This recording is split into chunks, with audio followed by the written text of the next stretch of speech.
그러면 이러세요. 그러면 자 시작할게요. 좀 있다. 자, 좀 있어요. 요거 해보겠다. 요거 해보세요. 안녕하세요. 예, 안녕하세요. 전국에 계신 시청자 여러분, 전 세계 키키스타 방송을 보고 있는 우리 인터넷 키키스타 가족 여러분, 안녕하십니까? 저는 해피둘의 충무로 진양상가 119호에 나왔습니다. 오늘 이 상가에 나와서 우리 박흥식 대표님을 만났습니다. 박흥식 대표님은 여러 가지 참 많은 경험을 하시고 그러신 분인데 또 여러 가지로 또 발표할 것도 있고 또 여러분한테 공개할 것도 있고 합니다. 그래서 제가 이 자리에 모셨습니다. 이 자리에 이와 같이 진양상가로 이렇게 돼 있습니다. 진양상가로 돼 있는데 제가 여러 가지 질문이 많이 있습니다. 질문이 많이 있는데 우리 회장님한테 제가 질문을 한 4가지 정도 질문을 할 겁니다. 그래서 이 질문을 이제 답하실 거고 답하시는 과정에서 여러 가지 문제점을 이제 노출되면 서로 상의하면서 얘기하면 좋겠습니다. 지금 삼삼배양 제품 판매 매장을 오픈을 이렇게 별도로 한 이유가 있습니까? 네, 있습니다. 네, 예, 말씀해 주세요. 전국에 계시는 국민 여러분 안녕하십니까? 저는 원래가 시민단체를 운영하고 있는 부정부패 추방 실천시민의 박흥식 상임대표입니다. 제가 현재 우리나라의 그 고질적인 문제가 많습니다. 지금 전국에 억울한 사람들이 약 1,700만 명 정도가 되는데요. 그 사람들은 우선 억울함도 있지만 모두 화병으로 병을 앓고 있습니다. 그러한 사람들이 저희 단체에 찾아오게 되면 저는 그 사람의 억울함을 또 해소시키는 반면에 또한 건강을 회복시키기 위해서 연구하다가 우리나라에서 최고 좋아하는 삼삼매장을 개설하게 된 것입니다. 예. 그래서 아유 참 수고하셨습니다. 그러면 이와 같이 대표님께서 억울한 사건도 많이 있으셨다는 말씀인데 간단하게 그거를 한번 말씀해 주세요. 네. 참 이 제 억울함은 사실 이게 뭐 한 달을 얘기해도 얘기할 자료는 많습니다. 무려 32년이 됐습니다. 그런데 제일 최초에 제가 부도 처리를 당했는데 그 부도 처리된 과정이 사실은 너무나 엄청난 것이어서 지금까지도 금융감독원과 제1은행은 제가 요구하는 꺾기 예금에 대한 통장과 부도 처리의 이후에 결제하는 일금매를 공개하지 않고 있습니다. 그래서 제가 그 경우를 간단히 말씀드리기 이전에 이거는 지금 현재 금융 날짜별로 경과를 한 것입니다. 그래서 이거를 지금 이렇게 지금 내용을 간단히 말씀드리면 이게 경유 절차인데요. 이런 것보다도 저는 이제 지금 제1은행이 고위부도를 냈기 때문에 그 문제에 대해서 처음에 금융감독원에 민원을 냈더니 그 금융감독원에서 은행에 임점조사를 갔었습니다. 근데 임점조사에서 통장을 개설하지도 않은 내용을 마이크로필름이 있는 것처럼 내용을 적어가지고 수기로 내용을 적어가지고 그 내역서에 마이크로필름 대조필 이렇게 해갖고 왔기 때문에 그것을 저는 이제 은행 절차를 잘 몰랐었지만은 지금 이제 그 은행 절차에 대해서는 이런 것이 있을 수가 없고 전산 자료가 나와야 되는데 그렇지 않습니다. 그래서 저는 그 내용을 금융감독원에서 사실 다시 그 통장을 찾아달라고 했더니 대질 조사를 하는 과정에서 제가 이제 그 통장도 만들지 않았고 12만 5천 원을 이자로 다 받은 것이 그 입금된 것으로 다 금융감독원은 조사해 왔는데 저는 2,503만 원에 17만 원을 더 플러스 입금해서 악의를 맞춰달라는 해서 2,520만 원 통장 한 개를 저는 요구하고 있는데 금융감독원에서는 2개의 예금 신청이 됐다라고 조사를 해갖고 왔습니다. 이러한 허위 조사된 내용을 가지고 금융감독원에서는 1992년 7월 20일자에 조건부 예금으로다가 만들어서 기각을 시켰습니다. 과연 이런 내용이 저축예금에 대해서 조건부 예금이 되고 저축예금 약관에 따라서 저에게 돌려줘야 되는데 이걸 현재까지도 돌려주지 않고 있는 억울한 사연이 결국 계속 이어지고 있는데 이런 문제를 제가 이제 고충민원 처리위원회에다가 민원을 제기했더니 은행에서는 저를 상대로 소송을 제기해 왔습니다. 대여금 청구 소송을 제기하였고 또한 경매를 한 기술신용보증기금에서는 구상금 촉구 사건을 동시에 제기했습니다. 기술신용보증기금은 대구 김천지원에 소를 제기했고 서울에는 제1은행은 중앙지방법원에 소를 제기했었습니다. 그래서 이제 저는 이 문제에 대해서 사기 소송이 제기됐지만 이것을 응하지 않으면 기각이 되고 또한 받아들이지 않는 판결이 나오기 때문에 저는 반소로서 부당이득금 반환 청구 소송을 서울중앙지방법원에 제기해서 그 문제를 재판해 나가니까 결국에는 모든 진실이 밝혀져서 이제 선고기일이 잡혔는데 이 선고기일에서 선고를 안 하고 또 연장을 해가지고 결국에는 변론 조정실에서 그 변론조서를 작성한 후 기각을 시켰습니다. 그런 다음에 저는 패소 판결문을 받아가지고 항소를 제기하는 이후에 항소심 그 변론조서를 받아보니까 그 준비 절차실에서 내 그 변호사가 모두 자백한 사실이 드러났습니다. 그래서 저는 항고를 제출하고 항고 이유서를 제출하니까 재판이 열려서 그 다음에 모든 증거 자료를 더 제출하라 해놓고 사실은 변론을 종결시켰습니다. 우리나라는 3심 재판 제도지만 항소심에서 두 번째 변론 기일에서 변론 종결을 했기 때문에 여기에서 항고가 기각되면 저는 더 이상 진실을 밝힐 수가 없어서 결국은 제가 시민단체에서 활동하면서 건국대학교 그때 법대 학장님이신 박동희 교수님을 저희 단체 부정부패 추방시민연합회 부정비리 고발센터의 소장으로 오셨기 때문에 그분을 찾아가서 변호사를 소개해달라고 이제 저는 간곡히 요청을 했더니 사건을 개요를 알아보시고선 서울에는 한호영 판사 출신 변호사를 선임해 주셨고 또한 대구에는 김익환 변호사님을 제자들을 선임해 주셨습니다.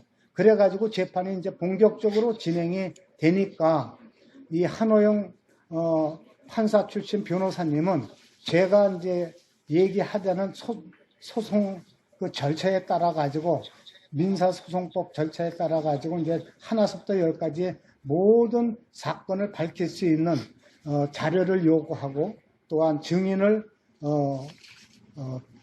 은행에 이제 저를 부도 처리한 유춘덕 차장을 증인으로 내세워서 모든 것을 이제 밝히고 나니까 그것이 이제 15차가 됐습니다. 15차 이제 변론 기일이 돼서 이제 16차에 제가 이제 어떤 저거를 요구를 했냐면은 1심 판결에서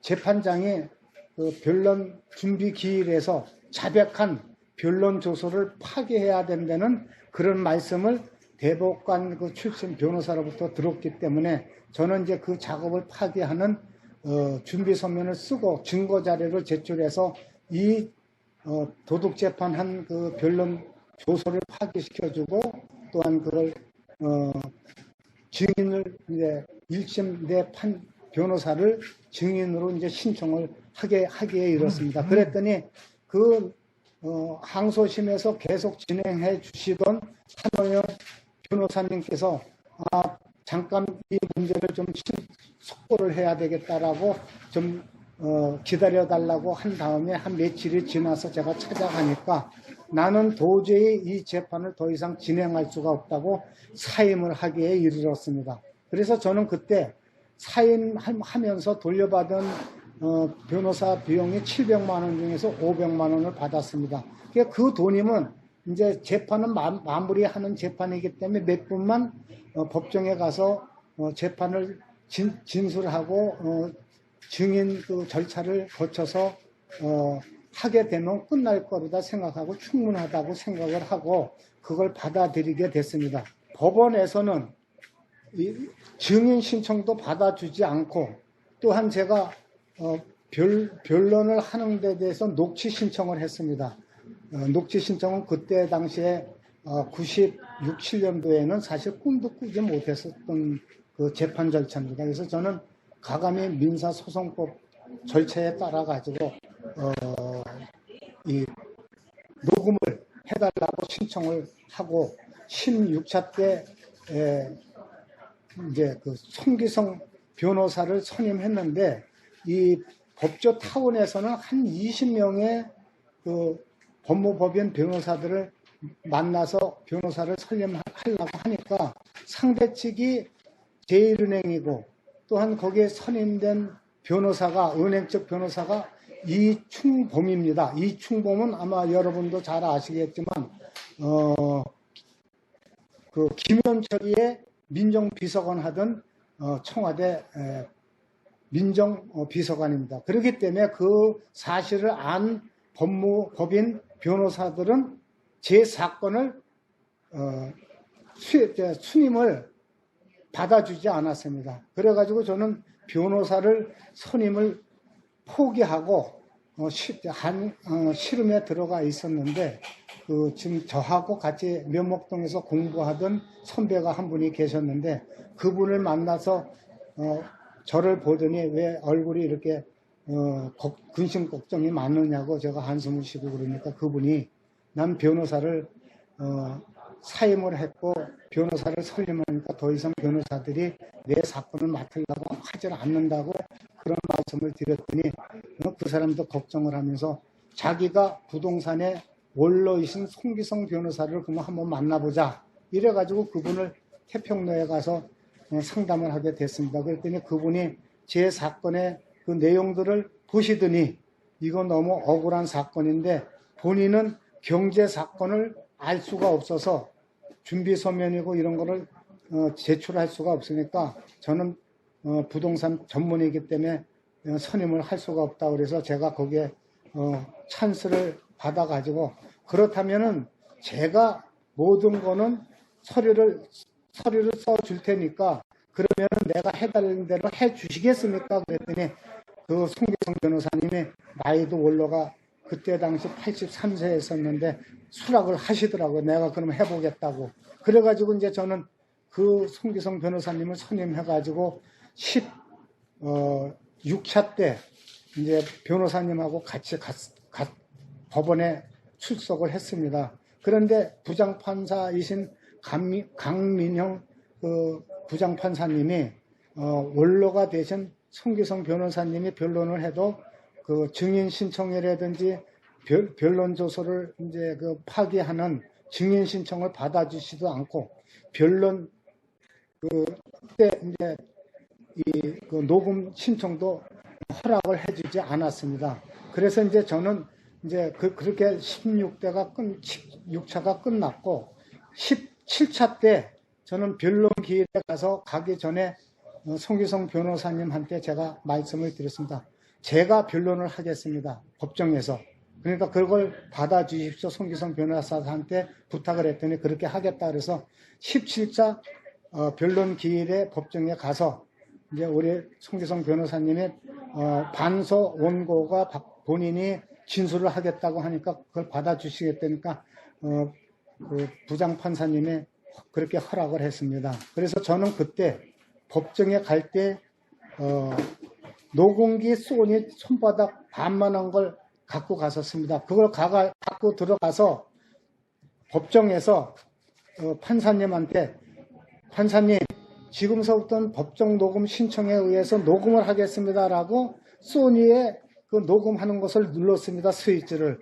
그랬더니 부장 판사님이 그걸 보시더니 깜짝 놀래가지고 저 녹음기를 치워라. 그랬더니 그 말씀에 이제 총원경찰이 와서 녹음기를 갖고 가려고 그래서 내가 손을 뿌리치면서 녹음기를 끄면 됐지 왜 남의 재산을 갖고 가느냐라고 이제 소리를 빽질렀더니 판사님이 깜짝 놀라서 내 목소리가 크기 때문에 깜짝 놀라가지고 잠시 휴정하겠습니다. 그러고 재판을 잠깐 멈추고 판사들 세 분이 나가서 상의를 하고 한 5분간 상의를 하고 들어오셨습니다. 그래서 다시 재판이 재개가 되고 부장 판사님이 하시는 말씀이 있었는데 이제 그것이 여기 이제 제가 변론 조서를 보여드리겠습니다.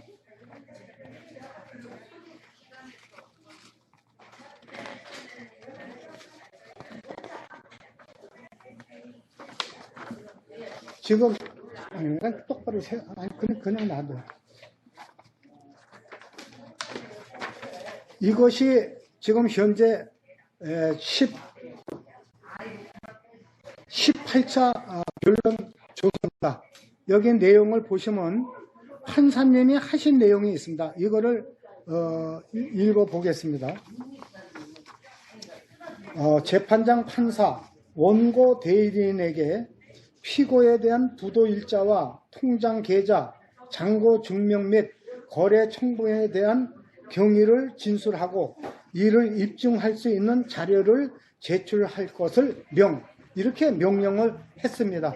그리고 그 관계를 원고 제일은행 변호사하고 우리 피고 그 송기성 변호사님한테 이의 있습니까? 라고 물으니까 다들 그 얘기에 이의 없습니다라고 하고 이제 변론이 이제 일단 끝났습니다. 그래 가지고 이제 19차 때에는 은행의 변호사는 출석하지 않고 그 다음에 우리 이제 그 변호사와 저는 이제 법정에 19차에 나가서 이제 재판을 하고 이제 피고 은행 변호사가 나오지를 않았기 때문에 간단히 이제 진술만 하고 절차 얘기해서 얘기를 끝내고 그날 종결을 했습니다. 그런 다음에 이제 20차 또 변론 기일에 이제 저는 나가서 여기 이제 변론 기일 이게 20차입니다. 이 20차에 대해서 이제 제가 또 이게 여러분들이 증거를 보신 다음에 제가 이게 글씨가 적어서 안 보이니까 제가 또 말씀을 드리겠습니다. 20차 변론조서에서 원고 대리인이 나와서 1998년 10월 20자 준비 서면 진술 그리고 이제 피고들 피고 대리인 제출에 1998년 10월 20일자 준비 서면 진술 이렇게 되고 이제 재판장님은 이제 원고 대리인에게 이제 물었습니다. 먼저 명령한 거에 대해서 어떻게 답변할 거냐라고 말씀했더니 원고 은행 대리인이 제18자 변론기일에서 촉구받은 사안에 관하여 더 이상 주장, 입증, 문서 제출 등을 할 것이 없다고 진술하였습니다. 이것이 바로 의제 자백에 해당됩니다. 법원에서 명령한 문서도 제출 안 하고 또 증거 자료도 제출 안 했기 때문에 의제 자백으로 패소하게 되는 원인이 돼서 이제 쌍방의 소송관계 표본 증거 자료 결과 변론을 끝내고 모든 변론을 끝나고 변론 종결을 하였습니다. 그리고 선고 기일이 이제 1998년 11월 24일에 10시에 선고 기일이 접했던 것입니다. 그래 가지고 선고 기일에서 1심 판결이 취소되고 항소심에서 제가 모든 의제자백으로 승소 판결을 받기에 이른 것입니다. 그렇다면은 그 동안에 금융감독원과 공정거래위원회에서 제 민원 사건을 가지고 기각, 각하, 또 공정거래위원회에서 또 각하시킨 모든 의견 결정서들은 다 무효가 됐을 뿐만 아니라 또한 검찰에서는 본 사건을 배임 횡령에 대한 사건을 대해서 기각 결정을 불기소 처분을 했기 때문에 저는 헌법소원까지 갔었으나 93년도 10월 달에 헌법재판소까지 기각 결정이 내려졌었습니다. 그렇다면 헌법재판소 결정서까지 모든 전 사건들은 다 허위공문서가 된 것입니다. 이런 사건이 밝혀졌음에도 불구하고 금융감독원은 현재까지 은행에 대한 불법 부도 처리에 대해서 시정 조치를 안 하고 고발 조치도 안 하면서 현재까지 끌어나오고 있는 것입니다. 그래서 저는 이 문제를 국회에 금융분쟁조정기관에 대한 피해보상에 관한 청원을 15대 때부터 20대까지 민원을 청원도 제기하고 민원도 제기했습니다. 그런데 여기에서 또 노무현 대통령이 17대 때 제가 제안서를 낸 사건을 검토하신 후 국회는 민원에 대한 그 처리를 청원을 의결해주지 않으면 국회가 무슨 소용이 있느냐고 전국 민원 보고대에서 주문을 하시니까 언론에 보도되고 하니까 저를 국회에서 청원심사소위원회에서 저를 불러드렸습니다. 그게 청원심사소위원장이 이상경 판사 출신이었습니다. 강동 갑인가 아마 거기에서 국회의원이 되셔서 정무위원회 청원심사소위원회 위원장으로서 저를 불러들여가지고 제 말씀을 다 증거를 보신 후 제가 여기 청원서를 또 보여드리면 여기에서는 모든 증거 자료가 이게 다 들어가 있습니다. 이 증거 자료는 판결 문서부터 이게 다 있습니다. 이렇게 많은 내용들을 다 보시고 이 문제에 대해서 이상경 청원심사소위원장님은 의결을 하시면서 구두로 금융감독원장에게 빨리 맞넘기게죠. 박흥식 사장님과 이 사건을 합의해서 끝내라 라고 의결을 내렸습니다. 그런데 그렇게 되자 금융감독원과 제1은행은 7천만 원 가지고 청원을 취하해달라는 요청을 해왔습니다. 그런데 저는 그때 당시 기술신용보증금에서 경매해가지고 1억 9,500만 원에 대한 채무가 원금 이자가 늘어나서 10억이 넘어가고 있었습니다. 이 채무빚이 있는데 어떻게 제가 7천만 원 가지고 합의료가 볼 수 있습니까? 저는 이런 지하에 빚도 갚지 못하는 이런 합의는 더 이상 할 수가 없다. 그래서 나는 공장을 찾아달라고 사실은 요청을 했는데 그 17대 국회에서는 결국에는 청원 처리를 마무리 짓지 않고 폐기시켰습니다.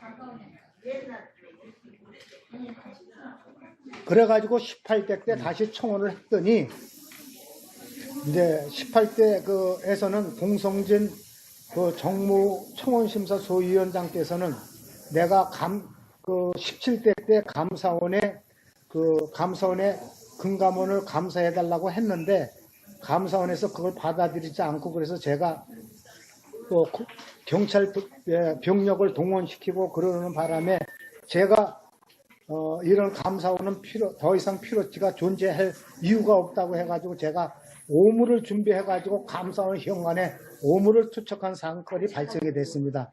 그랬더니 그 내용에 대해 가지고 공성진 국회의원이 그 내용을 전부 국정감사에서 말씀을 해서 국정감사 자료에도 그게 전부 나와 있습니다. 그렇게 되자 이제 청원심사소위에서 그거를 이제 국정감사한 자료들을 가지고 말씀을 드려서 이제 의결이 돼 가지고 다시 한번 금융감독원에 기회를 주자 이런 식으로 이제 의결을 해가지고 전체 회의가 열렸습니다. 이제 전체 정무위원회에서는 어떻게 의결이 됐냐면 청원심사 소위에서 한 번 더 기회를 주는 조건으로 시정 공고를 하는 의결을 해가지고 이제 그 18대 시정 공고가 금융위원회 위원장하고 금융감독원장에게 이 본 청원에 대해서는 조정 방안을 강구해서 적이 처리하고 그 다음에 보고하려는 권고장이 공문이 내려갔습니다. 그럼에도 불구하고 금융감독원과 금융위원회는 이 문제를 나한테 전화 한 통화 와서 합의를 하자. 얼마를 요구하느냐. 그게 저는 53억 6천만 원이 피해 보상인데 나는 이거보다도 공장을 원상복귀해서 찾아달라고 했습니다. 그런데 너무 이게 은행에서는 7천만 원 가지고 합의를 해달라고 하는 이런 큰 차이가 나자 더 이상 둘도 하지 않고 더 이상 진행도 안 하고 금융분쟁 조정 결정도 안 하고 그냥 이 문제를 그냥 덮어버리고 국회에도 보고를 안 한 거로 알고 있습니다. 그래서 지금 저는 제 지역구에서 더불어민주당에서 강병원 의원님이 지금 민원을 조사하고 있습니다만은 거기에 모든 것이 들어가 있습니다. 지금 현재 강병원 의원님은 우리 지역구에서 민원을 국민들로부터 받아가지고 좀 조사를 하고 있는 중인데 여기에서 모든 것이 밝혀주길 바라고 또한 저는 윤석열 대통령께 국민인수위원회 대통령이 되자마자 전 정권에서 안 한 국민 민원에 대해서 국민인수위원회에 제출을 했더니 그것이 이제 국민신문고로 넘어가서 거기에서는 또 이유 없다는 이제 뭐 그런 엉터리 같은 회신으로다가 금융감독원으로 다 처리할 사항이라고 글이 내려보냈고 그래서 이제 다시 그 문제가 금감원으로 내려가서 이러한 엉터리 답변을 좀 금감원이 좀 지금까지도 좀 해오고 있습니다. 그래서 이제 이러한 내용들은 모든 문서가 입증되고 있고 증거자료가 충분히 있기 때문에 저는 이제 18대에서 의결이 됐는데도 불구하고 이걸 본회의에 올려서 국회 본회의에서 최종 결정을 내려줬는데 그걸 안 내려주고 또한 폐기시켜버렸습니다. 18대 청원을. 그래서 저는 또 19대 때 청원을 또 제출했습니다.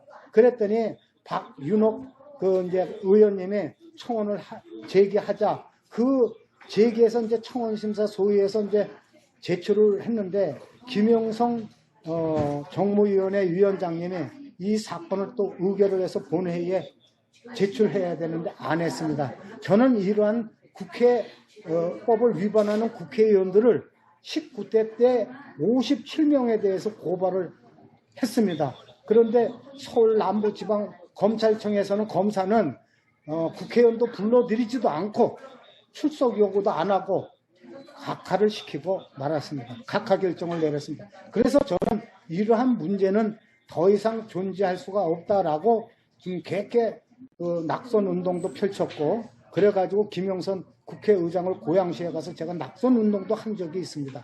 저는 시민단체로 대표로서 반부패 운동을 하는데 최선봉에서 국민들의 억울한 그 사연을 당하는 사람들이 어떤 사건에 교통사고가 발생해도 첫 단추가 잘못 끼워지면 5년을 가도 해결이 안 되고 10년이 가도 해결이 안 되는 이러한 나라에서 저는 세금을 내고 사는에 차라리 자살을 하고 싶다는 많은 국민들을 그 원성을 들어왔었습니다. 그래서 저는 지금 현재 우리나라는 청원권도 없고 또한 청원 자체도 없는 거나 같습니다. 제 사건을 보시면 뭐 명백히 드러나 있는 거 아닙니까? 명백한 증거 자료에 대해서 안 하니까. 그래서 저는 이제 20대 국회에서 그 정세균 전제 국회의장을 역임하고 나와서 제가 국회에다가 민원을 제기를 했습니다. 국회 홈페이지에는 민원을 접수하는 적이 있어서 거기다 이 19대에서 이게 안 되고 18대에서 의결한 거를 이걸 민원을 본회의에서 이걸 의결하다고 민원을 제기했더니 그런 다음에 제가 정세균 그 의장님이 종로구에 이제 지역구 의원으로다 이제 되셨기 때문에 저도 종로구에서 사는 이제 청원이기 때문에 저희 이제 회장단하고 정세균 이제 의장실에 의원실에 가서 면담을 하게 됐습니다. 그래서 제가 모든 이런 청원서 증거 자료를 가지고 얘기를 이제 우리 회장단하고 얘기해서 이런 국회가 어떻게 있을 수 있느냐고 법에 의해서 말씀을 드렸더니 우리 정세균 전 의장님은 내가 민원으로 해결해 주겠다. 이래 가지고 이제 정무위원회에서 재조사를 하는 민원이 이제 발단이 됐습니다. 그래 가지고 금융감독원 금융위원회 공정거래위원회에 이제 그 재조사하는 내용이 내려가서 그 내용이 내려갔지만 그 세계 분쟁 조정 기관은 허위 사실로 또 회신을 정무위원회 했습니다. 그런데 저와 정무위원회에서는 저와 금융위원회, 그 공정거래위원회, 금융감독원 이렇게 해서 4자 그 회의를 하는 이제 시간을 그 소회의실에서 하던 중에 정세균 그 비서관은 나한테 전화를 했습니다. 제가 그때 막 그 조사를 하고 있는 중에 전화가 뭐냐? 내가 지역구에서 그 후원금을 낸 적이 있느냐? 왜 갑자기 이런 문제를 질문하느냐 그랬더니 내 이름으로다가 후원금이 거의 들어온 게 있는데 그것이 난지 확인을 하려고 하느냐. 그래서 나는 시민운동을 하고 억울한 일을 닥기 때문에 후원금을 낸 적은 없다라고 하니까 바로 그 다음에 모든 것을 덮어버리기 위해서 그 수석 전문위원이 본 사건을 다 덮어버리고 끝내버렸습니다. 이런 사건이 과연 있을 수 있겠습니까? 이것이 국회입니까? 저는 그래서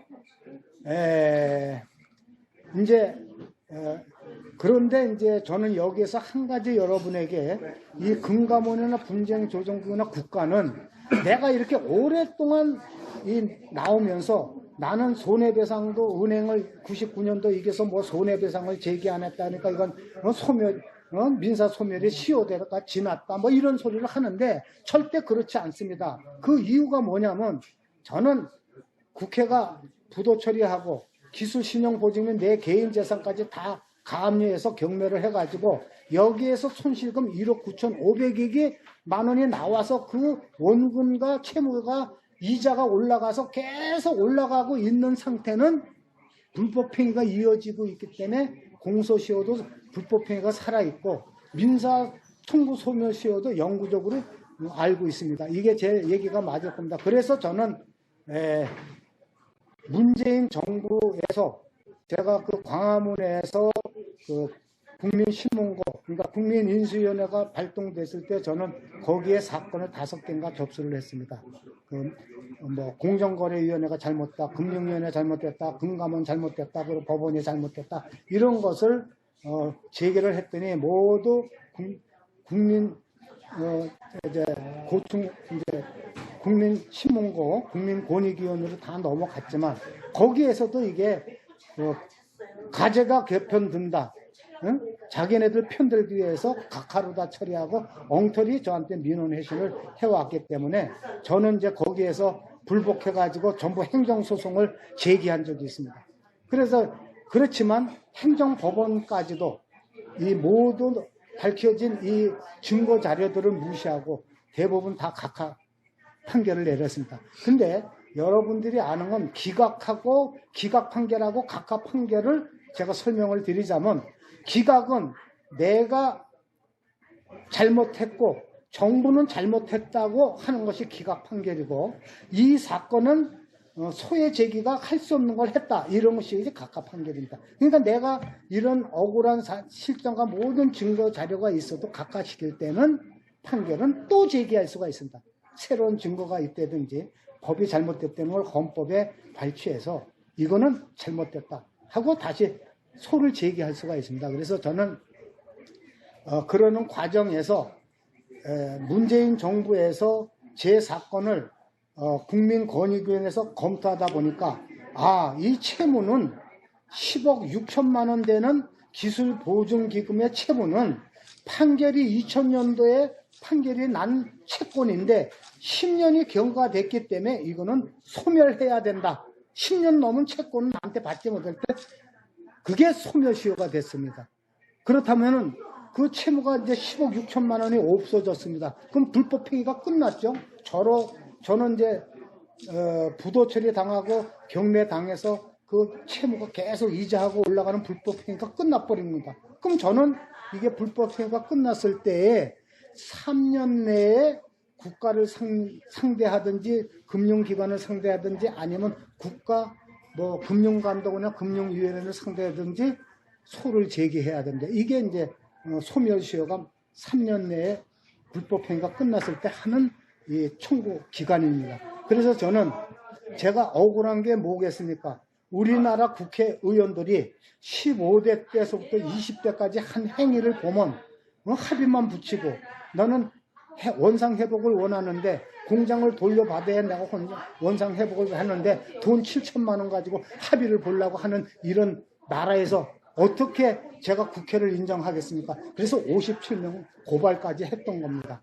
그래서 이제 저는 모든 전국의 국민들이 억울함을 풀 수 있고 건강을 회복해서 저를 찾아오면 이 산삼을 매장에서 그 억울한 사람부터 살려야 되겠다. 이러한 각오로 저는 매장을 오픈해서 저희 해피드루에서 저를 지원해 주시다 조영진 회장님이 이 매장을 지원하겠다고 어저께 약속을 하고 조회에서 말씀을 드렸습니다. 저는 앞으로 억울한 국민과 또 죽어가는 국민들을 살리기 위해서 이 매장을 계속 발전해서 나갈 것을 약속드립니다. 감사합니다.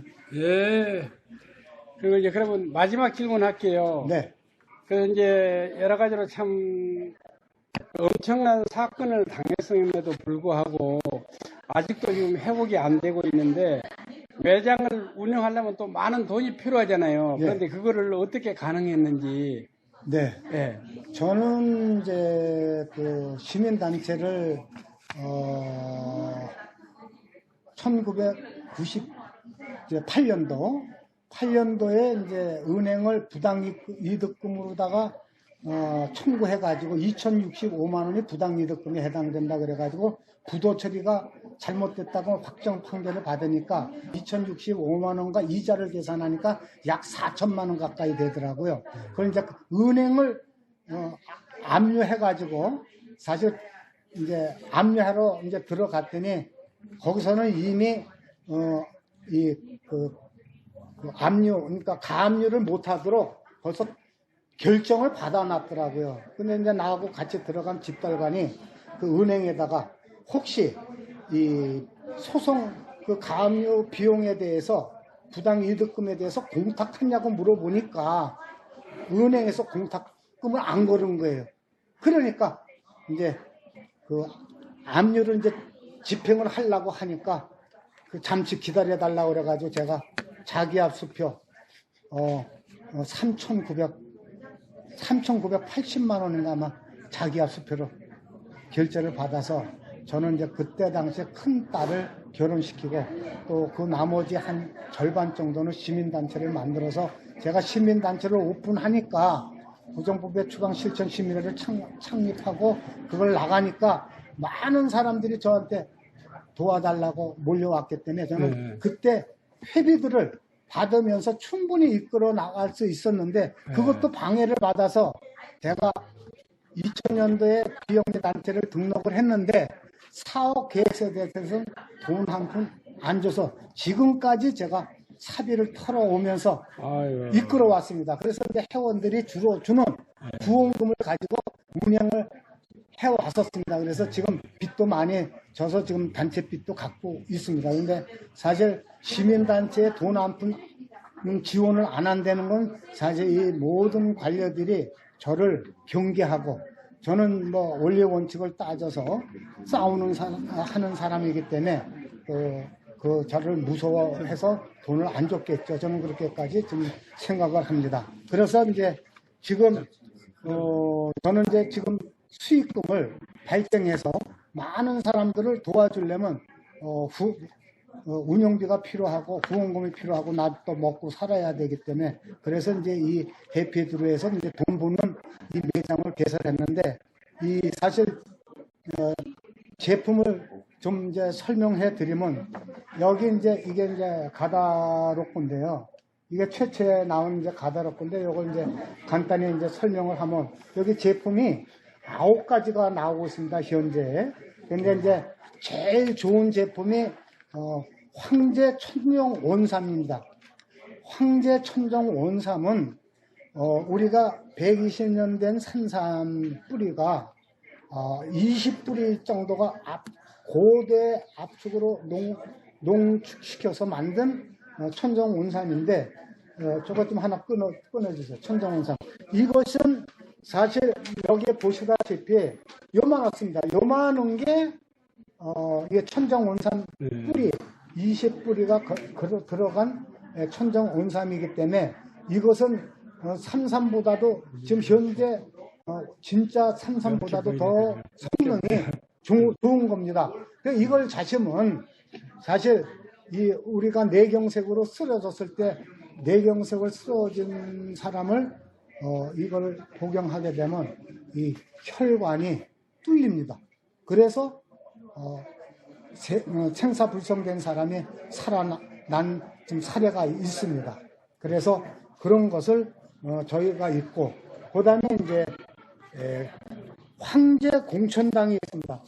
이 황제 공천당은 천정 원삼보다도 더 효능이 빨리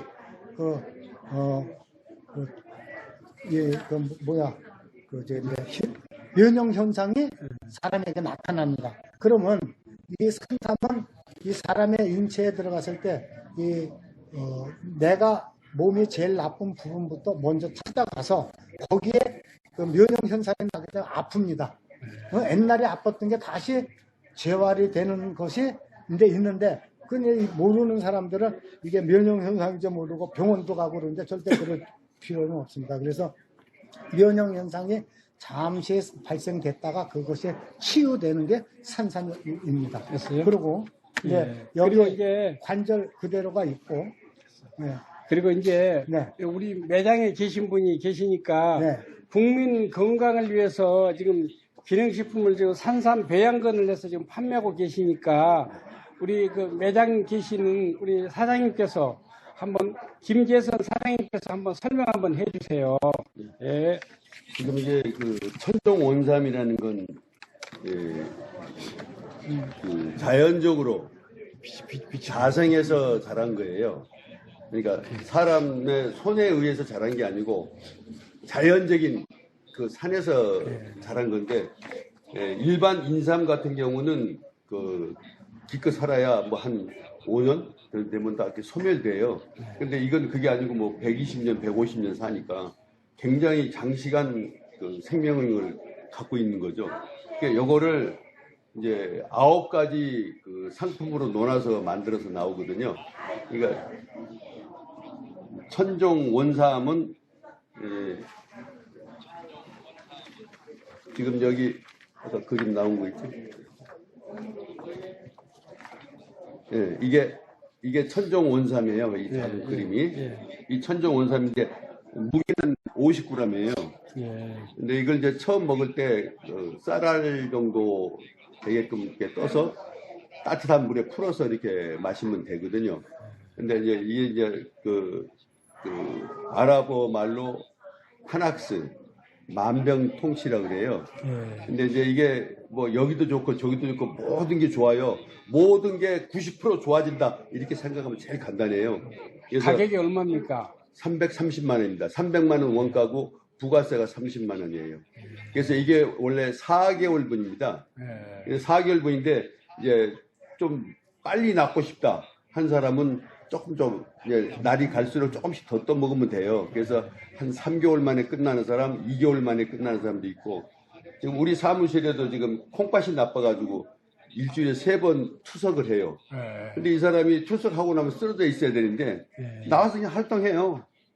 그러니까 그 다른 사람들이 투석에서 누워 있는 그런 게 없이 투석 끝나도 나와서 활동하고 활보하고 일 다 볼 수 있다는 거죠.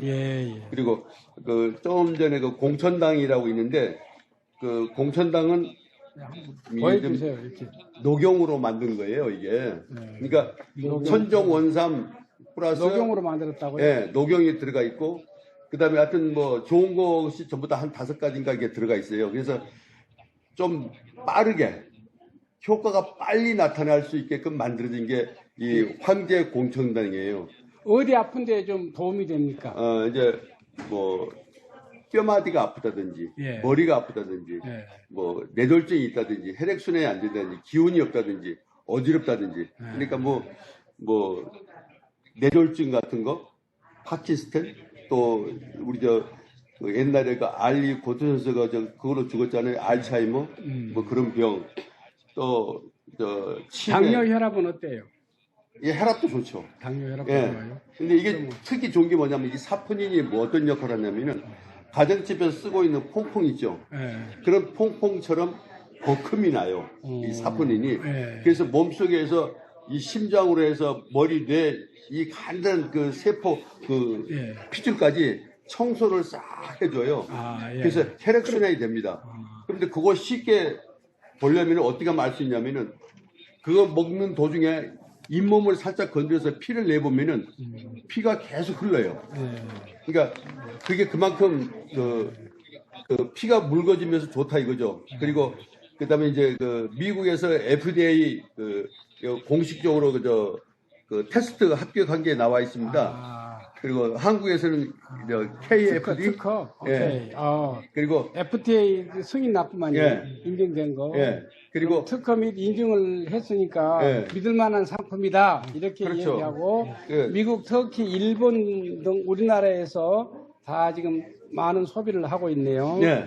그러면은 이렇게 하면 지금 이제 현재 여기 위치를 좀 알려 주세요. 그러면 여기 지금 사람들이 여기 어딘지도 모르고 지금 무조건 방송을 여태 해댔는데 예, 쉽게 말하면은 예, 어디 여기 충무로 예, 충무로 몇 번 출구? 예, 예. 8번 출구로 나오시면 됩니다. 예.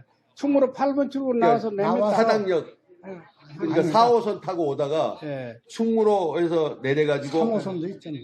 예, 또 3호선도 있고 예. 그러면 그래서 충무로 8번 그래서 출구에서 예, 8번 예. 출구로 나오면 됩니다. 몇 미터? 여기에 한 체계로 217번지입니다. 예. 그러면 8번 출구로 나와서 약 한 50m 내지 60m 오면 진양상가가 있습니다. 예. 진양상가 1층에 기금속 상가가 있는데 그 매장으로 들어오시면 119호 현보의 매장이 있습니다. 거기가 산삼 판매 매장입니다. 예, 예, 아이고 감사합니다. 그다음에 이제 이거 알아두실 게 뭐냐면은 진세모 사이즈인데 315입니다. 물어봤어요. 그리고 이 사포닌이 250mg이에요. 그러니까 물어봤어. 자, 그러면 그러면은 이제 사람이 좋은 것도 너무 길게 하면 또 그냥 뭐 합니까? 그래요. 지금 우리가 지금 1시간 넘게 했습니다. 지금 1시간 10분 했는데 요거 이제 사실은 그 약이 아무리 좋아도 사람들이 사 먹어야 되는데 그것도 뭐 가격이 너무 또 상대적으로 비싸다면 또 못 사 먹고 그러잖아요. 그러니까 이제 이것을 저렴하게 예, 이건 약이 아니고 예, 건강식품입니다. 건강식품이에요. 그러니까 이거를 지금 키키스타 방송을 깔아드렸으니까 사장님들 네 분 같이 이 방송을 통해서 이렇게 홍보하시고 이렇게 똑같이 홍보하시면 돼요. 이렇게 똑같이 홍보하시고 그렇게 하시면은 그거 어디에 있습니까? 얼마입니까? 얘기하면 또 얘기해주고 그러면 얼마입니다. 그래갖고 통장에 계좌입금 시키세요 하면은 택배로 또 보내드리고 그렇게 하시면 됩니다. 예, 장시간 동안 이렇게 설명하시느라고 너무너무 수고하셨습니다. 오늘 이와 같이 1시간 넘게 우리 박흥식 우리 대표님과 김재선 우리 사장님께서 이렇게 같이 했습니다. 자, 그래서 이거를 이렇게 인삼을 한번 쭉 펴보세요. 오케이. 세계 최초 120년 된 그 산삼을 복제, 배양, 생산, 생채해서 복용하면은 우리들이 이걸 잘 그거 하고 좋은 상황입니다. 그러니까 앞으로 우리 건강을 위해서 열심히 복용해서 건강 찾고 또 건강하게 사시기를 바랍니다. 감사합니다. 감사합니다. 예, 감사합니다. 예, 장시간 동안 하셨기 때문에 제가 방송을 마치고자 합니다. 여러분 감사합니다. 감사합니다. 여기 예. 오신 분들 많은 분들이 오셨는데 제가 이거 중계하느라고 이게 얼굴을 보지 못했어요. 여러분들 가정 건강하시고 항상 행복하시고 또 보람된 하루가 되기 바랍니다. 감사합니다. 예, 예, 앞으로 감사합니다. 저희 매장을 방송 찾았으면 열심히 마치겠습니다. 봉사하겠습니다. 예. 마쳤어요. 일단 요것도 방송 마쳐요. 예?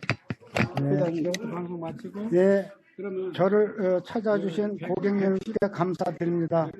예, 이제 방송 시간 1시간 이상 됐기 때문에 이제 마무리하기 종결하겠습니다. 됐으니까 예.